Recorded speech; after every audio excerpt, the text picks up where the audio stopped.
Marcus Webb had exactly 17 minutes before his life imploded, though he didn't know it yet. He sat in the corner booth of Riverside Coffee Company, rehearsing his opening line for the 4th time while his latte grew cold. The cafe smelled like burnt espresso and broken promises, which felt appropriate given that his ex-girlfriend Jennifer was walking through the door right now, 3 minutes early and looking like she regretted agreeing to this meeting.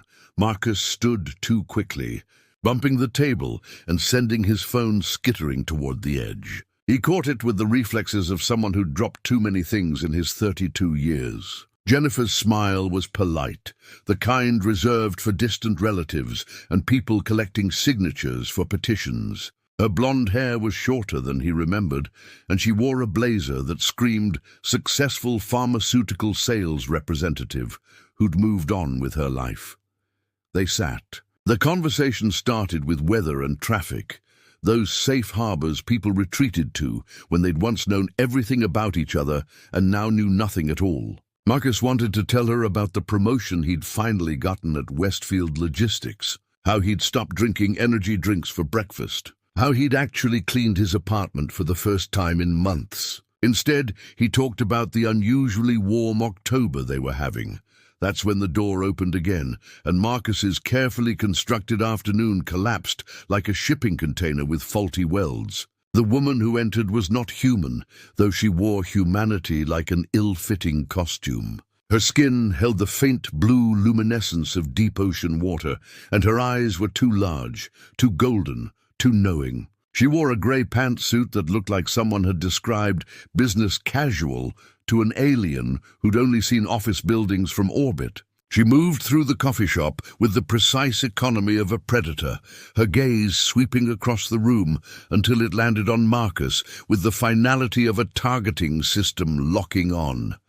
Jennifer's eyes widened. "Is that Marcus Jonathan Webb?" the blue woman announced in a voice that carried across the cafe like a bell.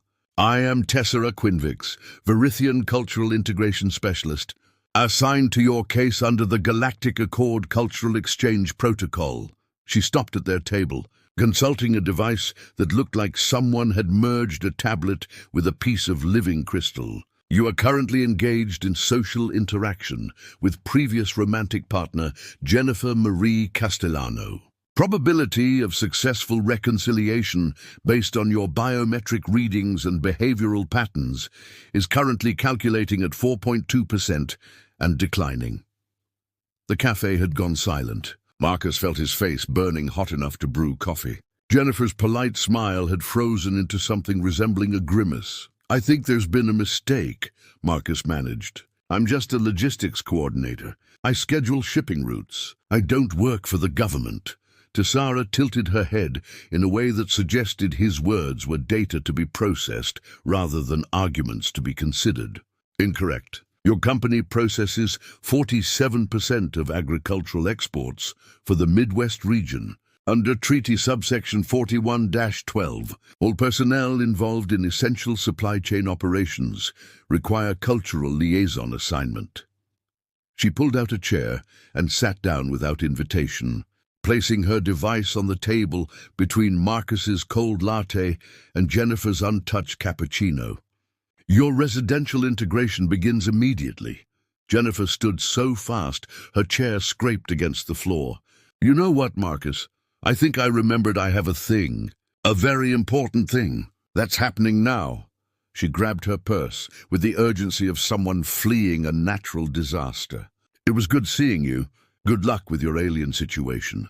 She was gone before Marcus could form a protest, leaving him alone with Tessera Quinvix and the wreckage of his last chance at reconciliation. The other cafe patrons had returned to their conversations, but Marcus caught the sideways glances and the not-so-subtle phone cameras pointing in their direction. Tessera watched Jennifer's departure with detached interest. "Your reunion attempt has failed. This is optimal. Previous relationship dissolution rates among your demographic suggest reconciliation would result in repeated emotional distress within 6.3 months. "Thanks," Marcus said flatly. "That's super helpful right now. You are employing sarcasm. Tessara made a note on her device. Verithian Cultural Database indicates this is a human defense mechanism employed to mask genuine distress. I will add this to your behavioral profile. She stood, gathering her device with movements that were too fluid, too precise. We will now proceed to your residential unit for preliminary habitat assessment. My transport vehicle is parked in the loading zone. Marcus didn't move. What if I say no? Treaty compliance is not optional. Refusal results in classification as culturally non-compliant, which carries penalties including but not limited to employment termination, housing restrictions, and mandatory attitude adjustment therapy.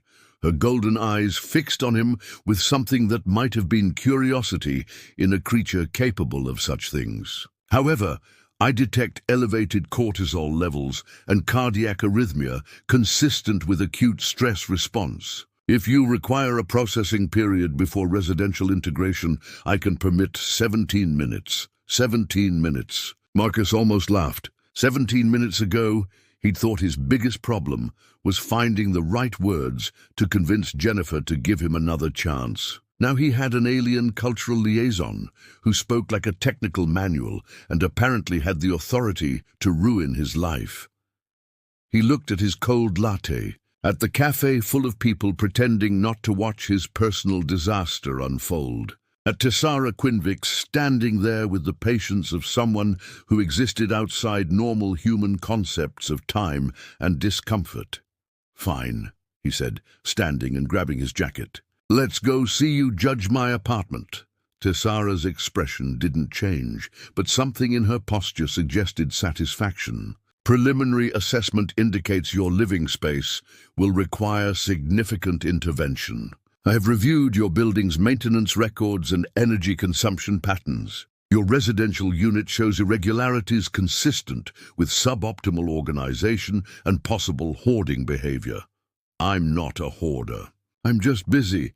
Distinction without meaningful difference," Tessara replied. Already moving toward the door, Marcus followed her into the October sunlight, watching her navigate the parking lot with that same unsettling grace. Her transport vehicle turned out to be a perfectly ordinary silver sedan, which somehow made everything worse. At least if she'd arrived in a spaceship, this would feel appropriately surreal.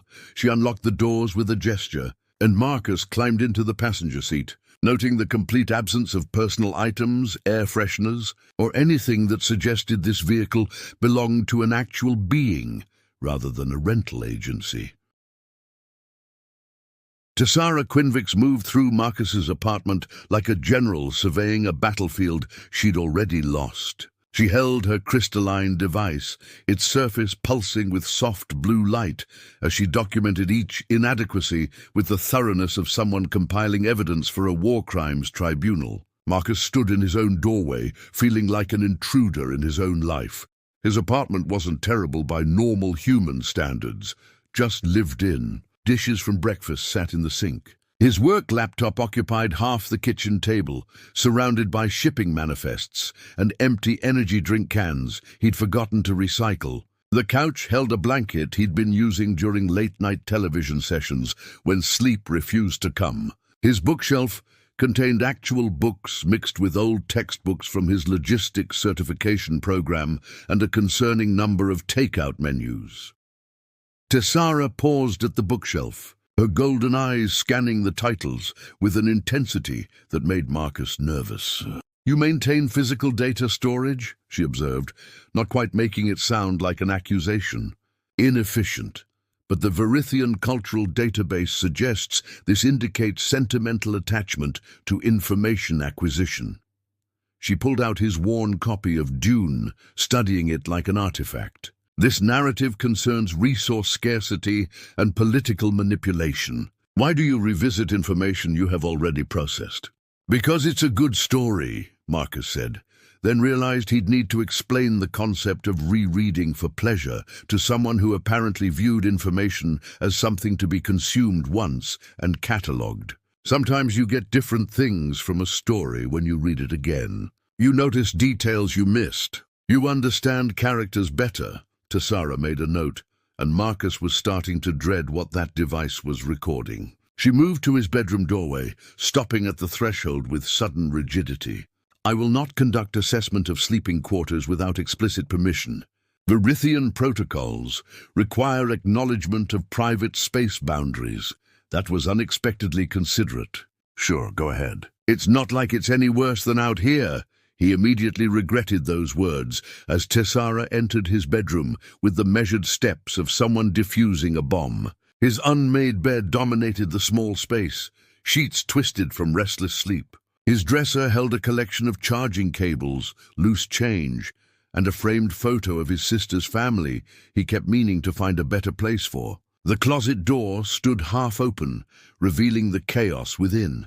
Tessara opened the closet fully, and Marcus watched her catalogue his wardrobe with the same intensity she'd given his bookshelf. 17 identical work shirts, 12 pants of varying states of wear, 4 jackets, and... She pulled out his high school letterman jacket, the leather cracked with age. Adolescent achievement garment, non-functional yet preserved. Sentimental value exceeds practical utility. I was going to throw it out, Marcus lied. He'd been saying that for 10 years. Verithian efficiency protocols recommend immediate disposal of non-functional items. But Tessara carefully hung the jacket back in the closet, her movements suddenly gentle. However, cultural database indicates human attachment to symbolic objects serves psychological stabilization function. Item will remain pending further behavioral assessment. She moved to his nightstand, and Marcus's stomach dropped as she picked up the book resting there, a romance novel he'd borrowed from his sister, something about a bakery owner and a mysterious stranger. He'd been reading it out of boredom and had gotten surprisingly invested in whether the protagonist would overcome her fear of commitment. Tessara examined the cover, with its illustration of 2 people almost kissing against a sunset backdrop. You are studying human pair bonding behavior through fictional scenarios. This suggests active interest in relationship formation, despite recent dissolution. Her golden eyes fixed on him with new intensity. Are you currently seeking reproductive partnership? What? No, I mean maybe eventually, but Marcus could feel his face heating up again. It's just a book my sister recommended. I'm not studying anything. Defensive response indicates embarrassment regarding natural, biological imperatives. Tessara set the book down precisely where she'd found it. Verithian culture does not attach shame to reproductive interest. However, human cultural complexity regarding intimate behavior is extensively documented. I will require direct observation of your social interactions to assess partnership viability. You're not observing my dating life, Marcus said firmly. Incorrect. Treaty obligations require comprehensive cultural integration assessment. This includes, but is not limited to, social bonding capacity, interpersonal communication patterns, and romantic relationship navigation. She moved back to the living room, leaving Marcus standing in his bedroom, wondering how his life had become an alien's research project. Tessara positioned herself at his kitchen table, her device projecting a holographic display that showed what looked like a schedule. I will now outline your optimized routine. Wake cycle begins at 0500 hours with 17 minutes of physical exercise, followed by nutritional intake. Work productivity hours require restructuring to eliminate inefficient task switching. Your evening recreational activities, she paused, consulting her device, currently consist of streaming entertainment media for an average of 3.7 hours per night. This exceeds Verithian recommendations by 212%, because Verithians probably don't have Netflix, Marcus muttered, slumping onto his couch. Look, Tessara, I appreciate that you have a job to do, but I've been living my life just fine for 32 years. I don't need an alien efficiency expert telling me I watch too much TV. Tessara's expression didn't change, but something in her posture shifted. She sat across from him, her movements careful, calculated. Your biometric readings tell a different story. Elevated stress hormones, irregular sleep patterns, nutritional deficiencies consistent with excessive processed food consumption. Your social interaction logs show declining contact with family and friends over the past 18 months. Your productivity at work has decreased 7% in the last quarter. She leaned forward slightly. Marcus Webb, you are not living fine. You are surviving with decreasing efficiency. The words hit harder than Marcus wanted to admit. He thought about the unanswered texts from his sister, the friend's birthday party he'd skipped last month, the way he'd been arriving late to work and leaving early, just going through motions. So what's your plan? He asked quietly. Turn me into some kind of optimized robot. Negative. Verithian cultural integration does not seek to eliminate human characteristics. The goal is sustainable improvement through small systemic changes. Tesara's voice softened fractionally, which somehow made her sound more alien. I will reside here to provide continuous support and monitoring. Tomorrow, we implement Phase 1 modifications. Marcus looked around his apartment at this strange blue woman who'd invaded his life with the authority of intergalactic bureaucracy, at the holographic schedule glowing on his table, at his future being reorganized without his consent. Where exactly are you going to sleep? He asked, because that seemed like the most immediate practical concern. Tesara gestured to his couch. This furniture is adequate for Verithian rest requirements. We require only 3.2 hours of unconscious processing per cycle.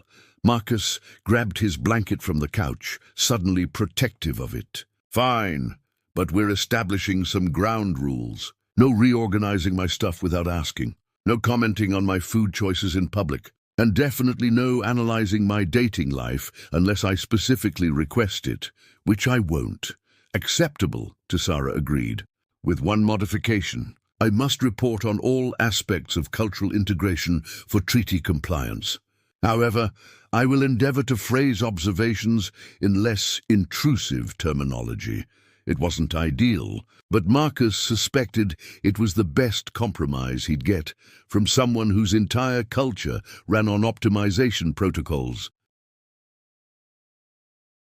The wedding invitation had been haunting Marcus's refrigerator for 3 months, held in place by a magnet shaped like Minnesota that his sister had given him years ago. He'd been planning to make excuses, to claim work obligations or sudden illness, anything to avoid watching his younger sister Rachel marry someone who seemed to have his entire life figured out while Marcus was still trying to remember to buy groceries. Then Tesara found the invitation during one of her systematic apartment assessments. She held it up like evidence in a trial, her golden eyes scanning the embossed script.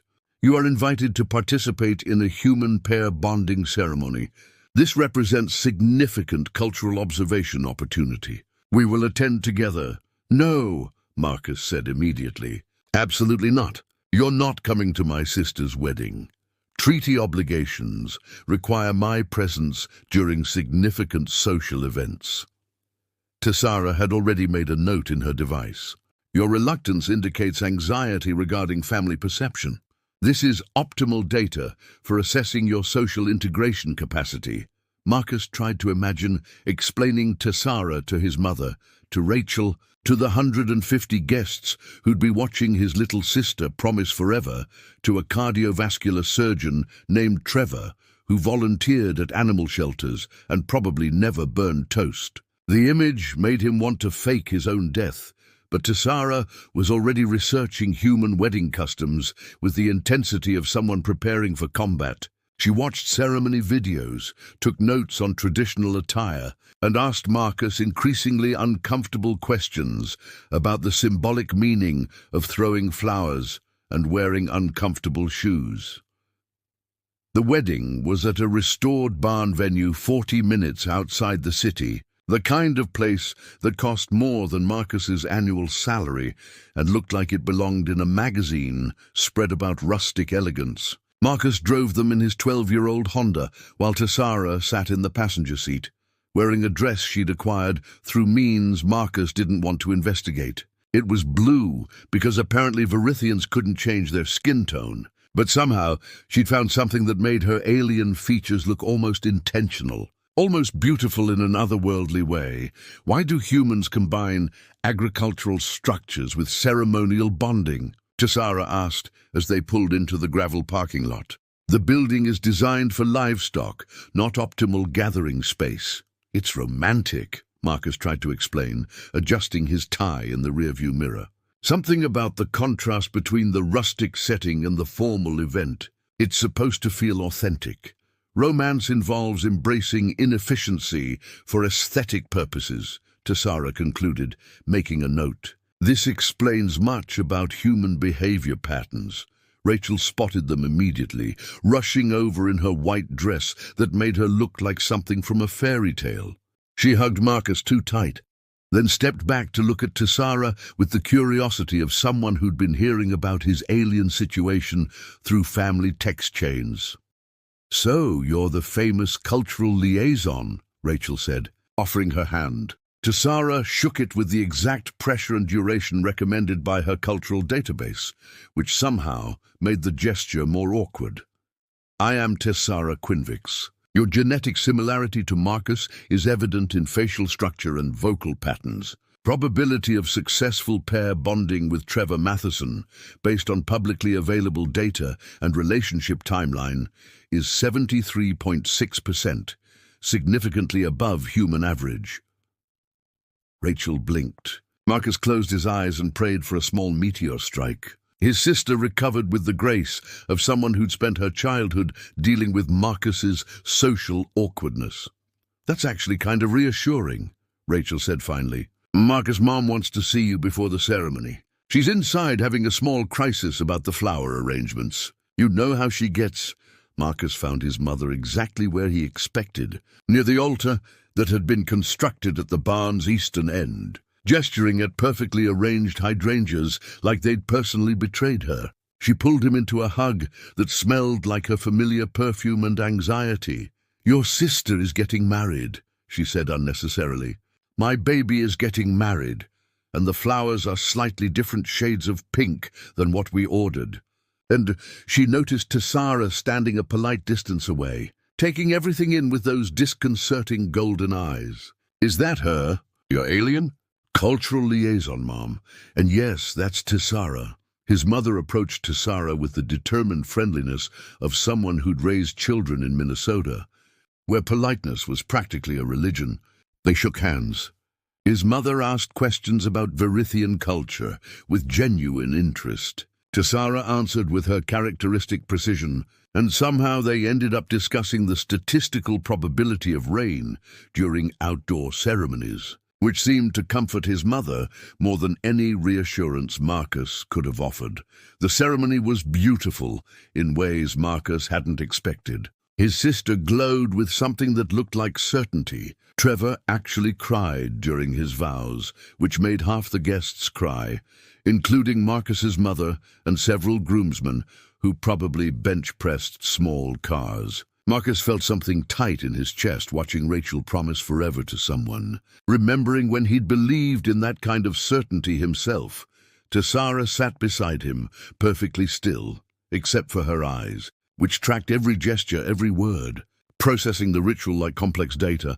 When the officiant announced the couple was married, and they kissed to applause and cheering, Tessara leaned close to Marcus.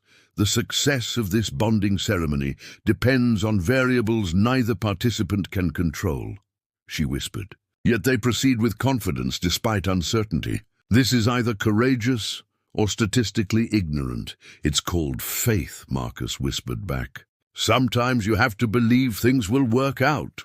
"Faith is not included in Verithian cognitive processes," Tessara replied, but she sounded less certain than usual. The reception transformed the barn into something magical, with string lights and strategically placed candles. Marcus found himself at a table with his cousin Derek, who worked in pharmaceutical sales, and Derek's wife Amanda, who kept asking Tessara questions about alien technology like she might get insider stock tips. Then the dancing started, and Marcus remembered too late that his sister had specifically requested that everyone participate in at least one dance. Rachel appeared at their table with the determination of a bride on a mission. "Marcus, you're dancing with me for one song, and then you're dancing with your date, because I will not have anyone at my wedding sitting alone during the reception." She grabbed his hand, already pulling him toward the makeshift dance floor. "She's not my date. She's my culturally mandated observer, Marcus protested, but Rachel was already leading him into a somewhat clumsy waltz, to a song he vaguely recognized from their childhood. "She's pretty," Rachel said, not quite managing to make it sound casual. "In an alien sort of way. Are you completely sure there's nothing happening there?" "Rachel, she literally takes notes on my sleeping patterns and caloric intake. She's basically my extremely intrusive life coach who I can't fire." His sister smiled, in that knowing way that reminded him she'd always been better at reading people than he was. She chose to wear a dress that matches her skin tone, instead of trying to hide what she is. "That's interesting. Most aliens I've seen on the news try to look more human." Before Marcus could respond, the song ended, and Rachel was depositing him back at his table with a pointed look. Tessara sat exactly where he'd left her, watching the dancing humans with the attention of someone studying a particularly complex algorithm. "Your sister suggests we engage in synchronized movement to musical rhythm," Tessara said, as Marcus sat down. "This appears to be a mandatory social ritual at human bonding ceremonies." Marcus looked at the dance floor, at the couples swaying to a slow song that was all gentle guitar and emotional vocals. "You don't have to. I can tell, Rachel, you're not comfortable with it. Discomfort is irrelevant to cultural observation," but Tessara stood, offering her hand with unusual hesitation. "However, I lack data on proper human dancing protocols. You will need to provide guidance." Marcus took her hand, surprised by its warmth, by the slight tremor he felt in her fingers. For someone who projected such absolute confidence, she suddenly seemed uncertain, and that uncertainty made her feel more real than all her efficiency calculations combined. He led her to a quieter corner of the dance floor, away from the spinning couples and the enthusiastic wedding party. The song shifted to something slower, more intimate. Marcus placed one hand carefully on her waist, holding her other hand in his, maintaining the respectable distance his mother had taught him during awkward middle school dance lessons. "Just follow my lead," he said softly. "We're basically walking in a small circle, except to music. Step back with your right foot when I step forward with my left." They moved together, awkward at first, Tessara's steps too calculated, too precise. But gradually something changed. She stopped thinking and started feeling the music, letting Marcus guide her through the simple rhythm. Her golden eyes met his, and for the first time since she'd entered his life, she looked genuinely uncertain. "This serves no efficiency purpose," she said quietly. But she didn't pull away. Yet humans engage in this ritual repeatedly. I'm attempting to understand the appeal. It's not about efficiency. It's about connection, about being close to someone, about moving together, about... Marcus realized he was talking about something larger than dancing, and his words caught in his throat.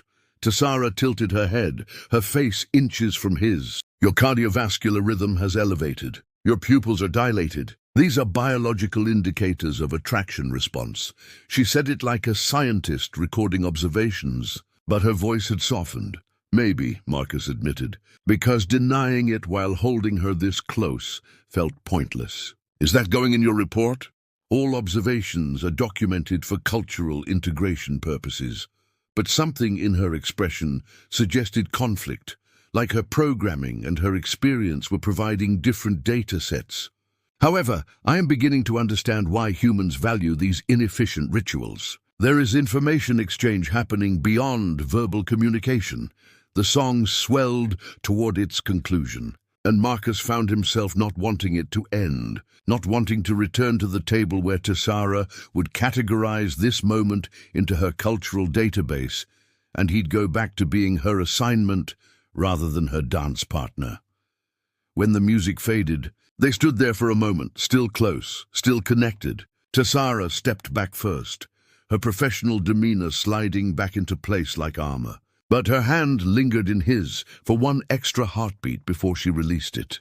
"Thank you for the cultural instruction," she said formally. "I now have sufficient data on human ceremonial dancing."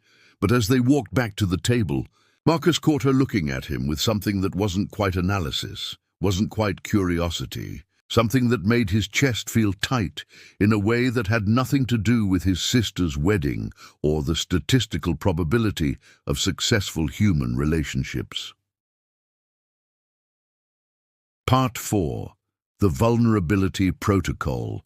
The diplomatic incident started with a routine report and escalated into an international, or rather, interplanetary, crisis within 48 hours. Marcus only learned about it when Tessara's device began emitting a pulsing red light at 3 in the morning, followed by a series of tones that sounded like someone was translating distress into music.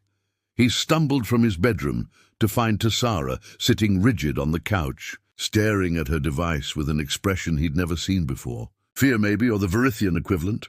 Her blue skin had paled to something closer to ice, and her hands trembled slightly as she scrolled through screens of text in a language that looked like geometric shapes having a conversation. "What's wrong?" Marcus asked, his voice rough with interrupted sleep. "My weekly integration report was flagged by the Verithian Cultural Oversight Committee." Tessara's voice had lost its usual precision. "I have been classified as compromised." Marcus sat beside her, suddenly wide awake. "Compromised how?"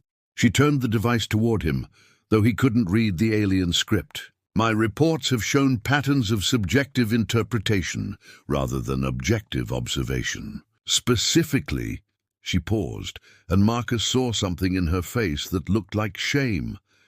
"My analysis of human behavior has begun incorporating emotional context rather than pure efficiency metrics.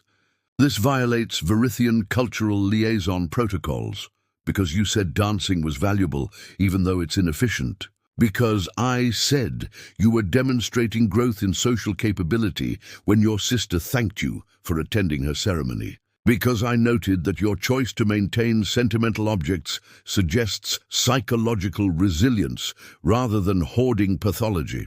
Because I included in my report that human inefficiency sometimes produces outcomes superior to optimized alternatives." Tessara set the device down with unusual force. "I have been recalled to Verithia for behavioral recalibration. My replacement arrives in 72 hours. The words hit Marcus like a physical impact. 3 days. 72 hours. Then Tessara would be gone, sent back to a planet where they'd probably erase whatever had made her start seeing humans as something more than optimization problems. "We'll appeal it," Marcus said immediately. "There must be some kind of process, right? You can explain that understanding emotional context makes you better at your job, not worse. Verithian protocols do not recognize emotional understanding as valuable for cultural liaison work. Emotions are considered cognitive distortions that interfere with accurate observation." Tessara looked at him, and her golden eyes held something raw and undefended. "They are not entirely wrong. Since arriving here, my thought processes have become irregular. I find myself prioritizing your comfort over efficiency. I delay filing reports because I do not wish to reduce your behaviors to statistical analysis. When you dance, I do not think about the biomechanical inefficiency of the movement. I think about—" She stopped, her voice failing. "About what?" Marcus asked softly. "About how it feels to be close to you. About how your hand on my waist created a sensation I have no Verithian terminology to describe. About how human inefficiency has shown me that my entire culture might be optimizing away the experiences that make existence meaningful rather than merely functional." The words came out rushed, unfiltered, nothing like Tessara's usual measured speech. "I'm malfunctioning, Marcus. My programming is degrading. I should welcome recalibration. Instead, I am experiencing what your literature would call dread." Marcus reached for her hand, and she didn't pull away. Her fingers were cold, trembling slightly. "You're not malfunctioning. You're experiencing emotions, maybe for the first time. That's not a bug in your programming, Tessara. It's you becoming more than what your culture designed you to be." Verithian society has functioned efficiently for 12,000 years because we eliminated emotional decision-making from our cognitive processes. We ended wars, optimized resource distribution, achieve technological advances your species will not reach for centuries. But her voice lacked conviction. We are superior in every measurable way, except you can't dance without calculating the biomechanics. You can't watch my sister get married without running probability algorithms. You can't. Marcus stopped, realizing what he was about to say, deciding to say it anyway. You can't let yourself care about someone without categorizing it as a malfunction.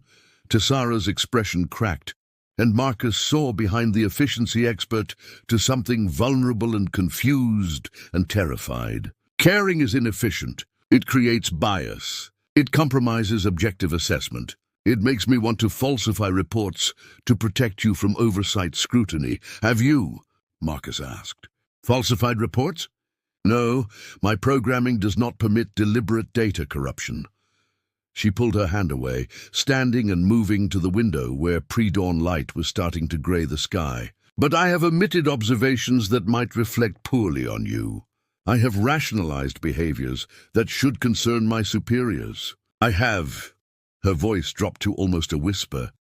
I have begun to hope that my assignment becomes permanent, even though I know my replacement will be more effective precisely because they will not make my mistakes.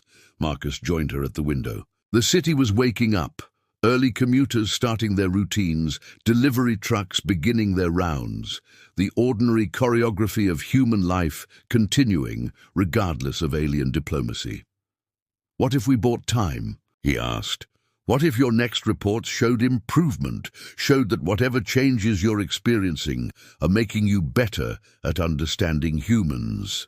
They would require verification, additional oversight, possible in-person evaluation of my work. Then we give them verification. We show them that you're not compromised, you're specialized. That understanding emotion makes you valuable, not defective. Marcus was thinking faster than usual, logistics coordinator skills activating. I'll talk to my boss, get him to write something about how your insights have improved my work performance. We'll document everything positive that's come from your assignment. Tessara turned to him, and in the dim light she looked almost human, almost familiar. You would advocate for me? Risk your own standing in the cultural exchange program to prevent my recall? Yes, Marcus said simply. Because you're not just my assignment anymore, Tessara. You're... He searched for the right word, something that would encompass the strange friendship they'd developed, the connection he felt growing into something more complicated. You're my person, and I don't want to lose you. She stepped closer, and Marcus could see her processing this, running through whatever internal algorithms Verithians used to make sense of data that didn't fit their models. Humans form attachment bonds rapidly and with insufficient risk analysis. This is documented across all cultural liaison reports. Yeah, we do. It's one of our better features. It's also the...